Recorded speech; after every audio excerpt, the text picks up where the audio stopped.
Oke, selamat pagi. Ini baru di kebun anggur riset. Ini kita baru melakukan penyiraman.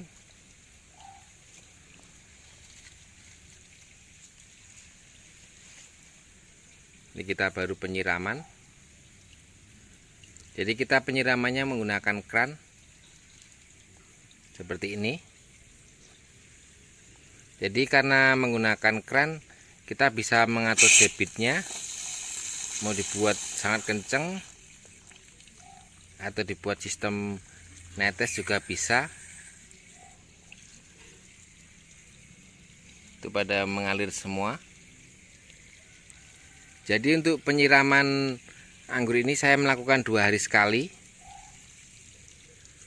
Jadi misalnya tiap Senin, lalu kita siram lagi tiap Rabu. Jadi tidak tiap hari saya siram, karena memang untuk jika tiap hari kita tentu saja sangat menyita waktu. Jadi kita lakukan tiap 2 hari sekali. Biasanya saya selama 2 jam. Jadi misalnya dari jam 7 pagi sampai jam 9 pagi kita siram. Nah, ini kita cek kondisi akar tanaman. Jadi saya biasanya melakukan hal-hal yang sederhana seperti ini untuk kebun anggur. Saya cek. Nah, ini misalnya ini terlihat akar serabut seperti ini di dekat tanaman. Itu berarti media masih sehat. Jadi untuk gampangan simpelnya, tanah ini belum asam. Jadi karena pupuk kimia misalnya pakai, kadang membuat tanah asam. Tapi ketika saya cek di dekat pohon masih ada akar serabutnya seperti ini tanah masih sehat. Ini hanya pengecekan sederhana saja. Jadi tidak perlu menggunakan pH meter pun ini bisa dipastikan tanahnya belum asam. Karena jika tanahnya sudah asam, biasanya akar serabut seperti ini akan menjauh. Akar serabut ini akan menjauh.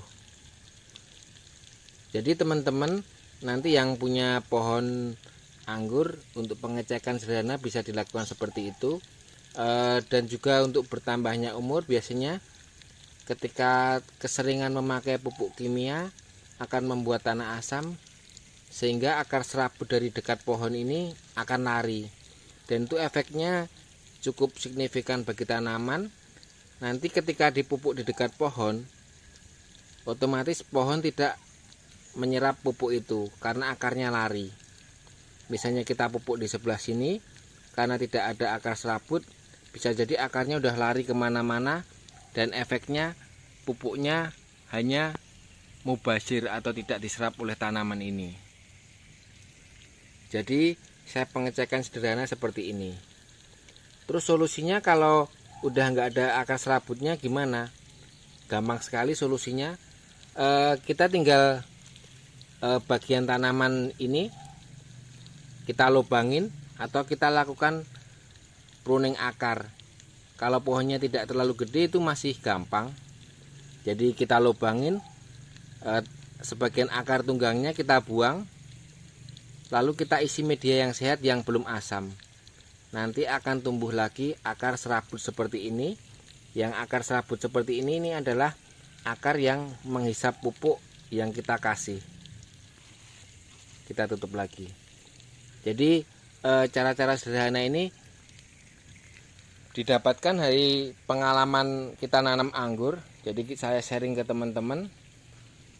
Jadi ketika pohon udah gede, kita juga penting juga untuk melakukan pengecekan seperti itu.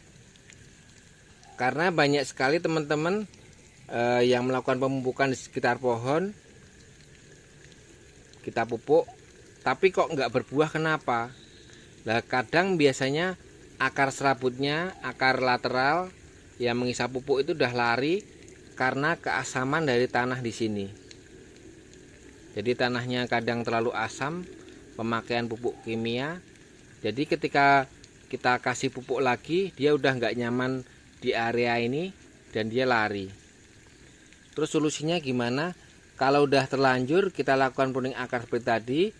kalau belum terlanjur, makanya kita melakukan pemupukan tidak terlalu sering.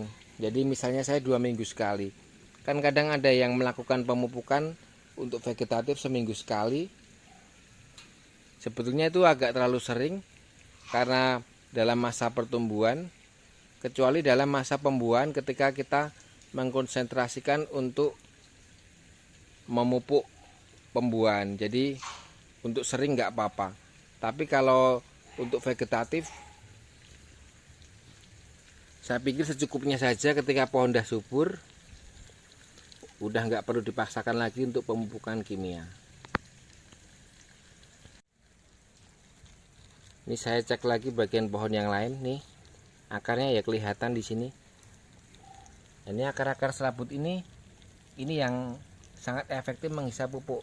Jadi kalau kita mupuk pohon yang masih belum terlalu tua, biasanya lebih mudah berbuah ini karena akarnya belum lari. Ini masih kelihatan ya, akarnya masih belum lari. Di sekitar sini juga banyak akar-akar serabutnya. Jadi pentingnya kita memelihara untuk kesehatan media tanam. Jadi media tanam di sekitar pohon ini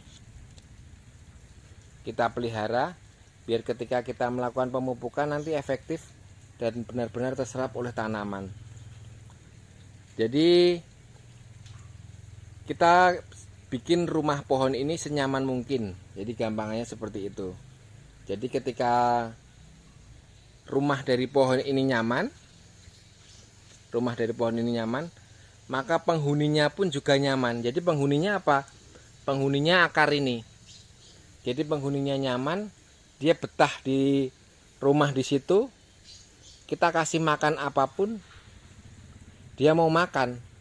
Jadi ibaratnya kalau orang nggak manja dikasih makan, dia makan, dia tetap mau mengeluarkan buah. Jadi kuncinya buatlah media yang nyaman untuk tanaman. Terus jangan sekali-kali memakai pupuk kandang yang belum fermentasi ya, itu bahaya sekali. Jadi saya sering dapat teman-teman dari tanya jawab, pucuk ujungnya pada gosong seperti ini. Di sini gosong. Ini kenapa Om? Ini kenapa Om? Jadi kadang terlalu banyak menggunakan pupuk kandang yang belum fermentasi karena itu amoniknya tinggi. Jadi membuat akarnya gosong dan daunnya juga gosong. Jadi gunakan pupuk-pupuk yang sudah jadi atau sudah matang.